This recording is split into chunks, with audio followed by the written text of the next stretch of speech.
ನಿಮ್ಮದೇ ಆಗಿರತಕ್ಕಂಥ YouTube channel study with ಪರಶುರಾಮ್ಗೆ ಸ್ವಾಗತವನ್ನು ಕೋರ್ತೀನಿ. ಈ ದಿನ ಅಧಿಗಮ್ ಪುನಃ ಪ್ರಾಪ್ತಿ, ಅದನ್ನೇ ನಾವುಗಳು ಕನ್ನಡದಲ್ಲಿ ಕಲಿಕಾ ಚೇತರಿಕೆ ಅಂತ ಕರಿತೀವಿ.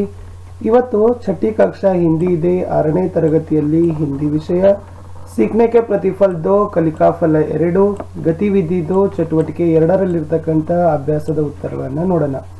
ಇದಕ್ಕಿಂತ ಮೊದಲಿನ ವಿಡಿಯೋಗಳನ್ನು 6ನೇ ತರಗತಿ ಹಿಂದಿಯಲ್ಲಿ ನೋಡದೇ ಇದ್ರೆ ಈ ವಿಡಿಯೋದ ಡಿಸ್ಕ್ರಿಪ್ಷನ್ ಬಾಕ್ಸ್ನಲ್ಲಿ ತಮಗೆ 6ನೇ ತರಗತಿ ಹಿಂದಿ ಕಲಿಕಾ ಹಾಳೆಗಳ ಉತ್ತರಗಳು ಅಂತ ಒಂದು ಪ್ಲೇಲಿಸ್ಟ್ ಲಿಂಕ್ ಸಜೆಸ್ಟ್ ಆಗುತ್ತೆ, ಅದನ್ನು ಒತ್ತಿ ನೋಡಬಹುದು.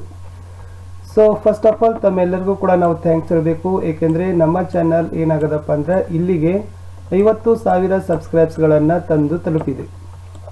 ಇದಕ್ಕೆಲ್ಲ ಸಪೋರ್ಟ್ ಆಗಿರ್ತಕ್ಕಂಥದ್ದು ಕಾರಣ ನಿಮಗೆ. ಸೊ ನಿಮ್ಮೆಲ್ಲರಿಗೂ ಕೂಡ ಫಸ್ಟ್ ಆಫ್ ಆಲ್ ಥ್ಯಾಂಕ್ಸ್ ಹೇಳ್ತಾ, ನಮ್ಮ ಗುರಿ ಇದೆ 1 ಲಕ್ಷ ಸಬ್ಸ್ಕ್ರೈಬರ್. ಸೊ ದಯಮಾಡಿ ತಾವುಗಳು ಏನು ಮಾಡಬೇಕಪ್ಪ ಅಂದರೆ ಈ 1 ಲಕ್ಷ ಸಬ್ಸ್ಕ್ರೈಬರ್ ಗುರಿಗೆ ಸಹಕಾರವನ್ನು ಮಾಡಬೇಕು. ವಿಡಿಯೋವನ್ನು ನೋಡಿದ ತಕ್ಷಣ ಲೈಕ್ ಮಾಡ್ತಾ ಇರಿ, ನಿಮ್ಮ ಫ್ರೆಂಡ್ ಸರ್ಕಲ್ಗೆ ಶೇರನ್ನು ಸಹಿತ ಮಾಡಿ ಅಂತ ಹೇಳ್ತಾ ಕಲಿಕಾ ಫಲ 2ರಲ್ಲಿ ಚಟುವಟಿಕೆ 2ರ ಉತ್ತರಗಳನ್ನು ನೋಡೋಣ. ಸೊ ತಮಗೆ ಗೊತ್ತೇ ಇದೆ. ಸೊ ಆಲ್ರೆಡಿ ಇಲ್ಲಿರ್ತಕ್ಕಂಥ ಕಲಿಕಾ ಫಲ 2 ಏನು ಅಂತ. सुने हुए पद्य, कहानी, लेख आदि के बारे में बोलेंगे तथा हिंदी अक्षरों के स्वरूप और उनके उच्चारण सीखेंगे. ಈಗಾಗಲೇ ಕೇಳಿರ್ತಕ್ಕಂಥ ಹಾಡಾಗಿರ್ಬೋದು, ಕಥೆಗಳಾಗಿರ್ಬೋದು, ಲೇಖನಗಳ ಮೂಲಕ ಏನು ಮಾಡ್ತಾರಪ್ಪ ಅಂದ್ರೆ ಅವುಗಳ ಕುರಿತು ಮಾತನಾಡ್ತೀರಿ. ಅದರ ಜೊತೆಯಲ್ಲಿ ಹಿಂದಿಯಲ್ಲಿ ಬಳಕೆ ಆಗ್ತಕ್ಕಂಥ ಅಕ್ಷರಗಳ ಸ್ವರೂಪ ಮತ್ತು ಉಚ್ಚಾರಣೆಯನ್ನು ತೆಗೆದುಕೊಳ್ತೀರಿ ಅಂತಕ್ಕಂಥದ್ದು ಕಲಿಕಾ ಫಲ 2 ಇತ್ತು. ಗತಿವಿಧಿ 2, ಚಟುವಟಿಕೆ 2, ಕಹಾನಿ ಕೆ ಬಾರೆ ಮೇ ಚರ್ಚಾ ಕರ್ನಾ. ಶಿಕ್ಷಕರು ನಿಮಗೆ ಒಂದು ಕಥೆಯನ್ನು ಹೇಳ್ತಾರೆ, ಆ ಕಥೆಯ ಕುರಿತು ತಾವು ಚರ್ಚೆಯನ್ನು ಮಾಡಬೇಕು. ನೋಡುವ ಅಭ್ಯಾಸ 2.5 ನೋಡಿ. ಕಚುವೆ ಕಿ ಚಿತ್ರ ಮೇ ರಂಗ್ ಭರೋ. ಇಲ್ಲಿ ಏನು ಮಾಡಿದ್ದಾರೆ, ಆಮೆ ಅದಲ್ಲ. ಸೊ ಈ ಆಮೆ ಚಿತ್ರಗೆ ಬಣ್ಣ ತುಂಬಿ. ಕಚುವಾ और खरगोश की अनोखी दौड़ के बारे में 3-4 ವಾಕ್ಯ ಬೋಲೋ. ಅವ್ರೇನು ಕೇಳಿದ್ದಾರೆ, ಕಚುವಾ ಅಂದ್ರೆ ಆಮೆ, ಖರ್ಗೋಶ್ ಅಂದ್ರೆ ಮೊಲ.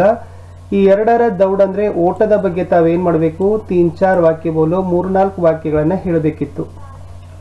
ಮೊದಲಿಗೆ ಚಿತ್ರಕ್ಕೆ ಬಣ್ಣ ತುಂಬಿ, ಆಮೇಲೆ ಕಥೆಯನ್ನು ಹೇಳಿದ ನಂತರ ತಾವುಗಳು ಕಥೆಯನ್ನು ಕೇಳಿಕೊಂಡ ನಂತರ ಅದರ ಆಮೆಯ ಓಟ ಮತ್ತು ಮೊಲದ ಓಟ ಹೇಗಿತ್ತು ಅನ್ನೋದನ್ನ 1-2-3 ವಾಕ್ಯಗಳಲ್ಲಿ ತಾವು ಮಾತನಾಡಿದ್ರೆ, ಹೇಳಿದ್ರೆ ಮೌಖಿಕವಾಗಿ ಈ ಚಟುವಟಿಕೆ ಸರಿ ಆಗ್ತದೆ. ನೋಡುವ. ಫಸ್ಟ್ ಏನಿತ್ತು, ಕಚುವಾ और खरगोश में एक दिन दौड़ लगा. ನಾವೇನು ಹೇಳ್ಬೋದು, ಕಚುವಾ ಅಂದ್ರೆ ಆಮೆ, ಖರ್ಗೋಶ್ ಅಂದ್ರೆ ಮೊಲ. ಸೊ ಆಮೆ ಮತ್ತು ಮೊಲದ ನಡುವೆ ಒಂದು ದಿನ ಏನಾಯ್ತು, ದೌಡ್ ಅಂದ್ರೆ ರನ್ನಿಂಗ್ ರೇಸ್ ಏನಾಯ್ತಪ್ಪ, ಶುರು ಆಯ್ತು, ಓಟ ಶುರು ಆಯ್ತು. ಎರಡನೇದು, ಖರ್ಗೋಶ್ ತೇಜಿ ಸೇ ದೌಡ್ನೆ ಲಗ. ಆ ಓಟದಲ್ಲಿ ಖರ್ಗೋಶ್ ಅಂದ್ರೆ ಯಾರು, ಮೊಲ. ತೇಜಿ ಸೇ ಅಂದ್ರೆ ವೇಗವಾಗಿ ಏನಾಗ್ತದಪ್ಪ ಅಂದ್ರೆ ದೌಡ್ನೆ ಲಗ ಅಂದ್ರೆ ಓಡ್ಲಿಕ್ಕೆ ಪ್ರಾರಂಭ ಮಾಡ್ತದ. ಮೂರನೇದು, ಕಚುವಾ ಅಪ್ನಿ ಧೀಮಿ ಚಾಲ್ ಸೆ ಆಗೆ ಬಡ. ಆದ್ರ ಆಮೆ ಏನಾಗ್ತದಪ್ಪ ಅಂದ್ರೆ ಧೀಮಿ ಚಾಲ್ ಅಂದ್ರೆ ನಿಧಾನ ಹೆಜ್ಜೆಗಳ ಮೂಲಕ ಏನಾಗ್ತದ, ಆ ಆಮೆ ಆ ಓಟದಲ್ಲಿ ಮುಂದೆ ಹೋಗ್ತದ. ನಾಲ್ಕನೇದು, ಖರ್ಗೋಶ್ ಆಗೆ ದೌಡ್ಕರ್ ಥೋಡಿ ದೇರ್ ಪೇಡ್ ಕೆ ನೀಚೆ ಆರಾಮ್ ಕರ್ನೆ ಲಗ. ಮೊಲ ಏನಾಗ್ತದ, ಆಗೆ ದೌಡ್ಕರ್ ಓಟದಲ್ಲಿ ಮುಂದೆ ಹೋಗ್ತದ. ಥೋಡಿ ದೇರ್ ಅಂದ್ರೆ ಸ್ವಲ್ಪ ಸಮಯ ಏನಾಗ್ತದಪ್ಪ ಅಂದ್ರೆ ಪೇಡ್ ಕೆ ನೀಚೆ ಗಿಡದ ಕೆಳಗಡೆ ಏನ್ ಮಾಡ್ತದ, ಆರಾಮ್ ಕರ್ನೆ ಲಗ. ಅಲ್ಲಿ ಏನಾಗ್ತದಪ್ಪ ಅಂದ್ರೆ ಅದು ವಿಶ್ರಾಂತಿಯನ್ನ ತಗೊಳ್ತದ. ಖರ್ಗೋಶ್ ನೀಂದ್ ಮೇ ಡೂಬ್ ಗಯಾ. ಸೊ ಅಲ್ಲೇ ಆರಾಮ್ ಮಾಡ್ಕೊಳ್ತ ಏನಾಗ್ತದ, ಮೊಲ ನಿದ್ದೆಯಲ್ಲಿ ಜಾರ್ತದ. ಕಚುವಾ ದೌಡ್ ಮೇ ಜೀತ್ ಗಯಾ. ಆಮೆ ಆ ಓಟದಲ್ಲಿ ಏನಾಗ್ತದಪ್ಪ ಅಂದ್ರೆ ವಿಜೇತರಾಗ್ತದ ಅಂತಕ್ಕಂಥದ್ದು ಈ ಕತೆ ಇತ್ತು. ಸೊ ಇಷ್ಟು ಕಥೆಯ ಒಂದು ವಾಕ್ಯಗಳನ್ನ ತಾವು ನೋಡ್ಕೊಡ್ರಿ. ಅವುಗಳಲ್ಲಿ 1-2-3 ವಾಕ್ಯಗಳನ್ನ ತಾವೇನ್ ಮಾಡಬೇಕು ವಿದ್ಯಾರ್ಥಿಗಳೇ, ಹೇಳಿಕೆ ಪ್ರಯತ್ನವನ್ನ ಮಾಡಿದ್ದೆ ಆದ್ರೆ ಸೊ ಕಂಪಲ್ಸರಿಯಾಗಿ ಈ ಒಂದು ಚಟುವಟಿಕೆ ಸಾಮರ್ಥ್ಯ ತಾವು ಗಳಿಸ್ತೀರಿ. ಮುಂದೆ ಹೋಗುವ ಅಭ್ಯಾಸ 2.6 ಏನಿದೆ ನೋಡಿ. ಸ್ವರಂ ಕಿ ಮಾತ್ರಾओं को ध्यान से देखो तथा उनके प्रयोग समझो. ತಮಗೆ ಗೊತ್ತಿರಬೇಕು, ಯಾಕಂದ್ರೆ ಒಟ್ಟು ಬಳಕೆ ಆಗ್ತಕ್ಕಂಥ ಸ್ವರಗಳು 13, ಬಳಕೆ ಆಗ್ತಕ್ಕಂಥ ಮಾತ್ರಾಗಳ ಸಂಖ್ಯೆ 12. ಯಾವ ಸ್ವರಕ್ಕೆ ಯಾವ ಮಾತ್ರ ಇದೆ ಅನ್ನೋದನ್ನ ಗೊತ್ತಿರಬೇಕು. ಓಕೆ, ಮಾತ್ರ ಇಲ್ಲ, ಇದು ಆದ್ ಮಾತ್ರ ಇದೆ, ಇದು ಈ ಮಾತ್ರ ಅಂದ್ರೆ ಸ್ವರ ಚಿಹ್ನೆ, ಈ ಅಂದ್ರೆ ಇದರ ಮಾತ್ರ, ಉ ಉ ರಿ ಎ ಐ ಓ ಔ ಅಂ ಅಹ. ಓಕೆ, ಈ ಮಾತ್ರಗಳನ್ನು ತಿಳಿದುಕೊಂಡಿದ್ದೆ ಆದ್ರೆ ಅವುಗಳನ್ನು ಮಾತ್ರ ಬಳಸಿ ಬಳ್ಳಿ ಸಾಲುಗಳನ್ನ ಬರಿಬೇಕು. ಅಂದ್ರೆ ಕ ಇದೆ, ಕ ಕೆ ಆ ಮಾಡಬೇಕಾದ್ರೆ ಈ ಒಂದು ಮಾತ್ರ ಚಿಹ್ನೆ ಬಳಸಿದ್ರೆ ನಾವ್ ಏನಾಗ್ತದ, ಅದು ಕ ಆಗ್ತದ. ಕ ಕೆ ಈ ಚಿಹ್ನೆ ಬಳಸಿದ್ರೆ ಅದು ಕಿ ಆಗ್ತದ. ಕ ಗೆ ಈ ಚಿಹ್ನೆ ಸೇರಿಸಿದ್ರೆ ಬಡಿ ಕಿ ಆಗ್ತದ. ಕ ಕೆ ಈ ಊ ಚಿಹ್ನೆ ಸೇರಿಸಿದ್ರೆ ಅದು ಕು ಆಗ್ತದೆ. ಕೆ ಈ ಸ್ವರ ಚಿಹ್ನೆ ಸೇರಿಸಿದ್ರೆ ಅದು ಕು ಆಗುತ್ತೆ.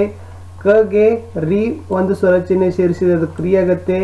ಕೆ ಎ ಸ್ವರ ಚಿಹ್ನೆ ಸೇರಿಸಿದ್ರೆ ಅದು ಕೆ ಆಗುತ್ತೆ. ಕೆ 5 ಸ್ವರ ಚಿಹ್ನೆ ಸೇರಿಸಿದ್ರೆ ಅದು ಕೈ ಆಗುತ್ತೆ. ಗೆ ಓದ ಸ್ವರ ಚಿಹ್ನೆ ಸೇರಿಸಿದ್ರೆ ಅದು ಕೋ ಆಗುತ್ತೆ.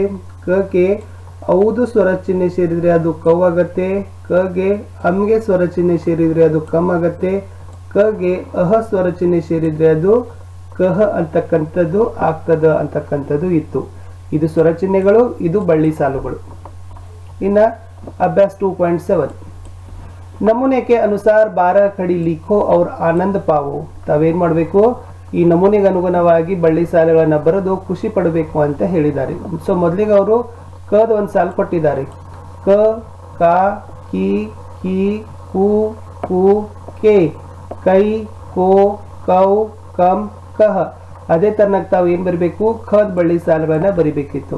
ಖದ್ ಬಳ್ಳಿ ಸಾಲು ಬರುವ ಹೊತ್ನಾಗ ಇಲ್ಲಿ ಏನ್ ಬರಬೇಕು, ಖ ಅಷ್ಟೇ ಬರಿಬೇಕು. ಎಸ್, ಖ ನಂತರ ಇಲ್ಲಿ ಖಿ ಬರಿಬೇಕು.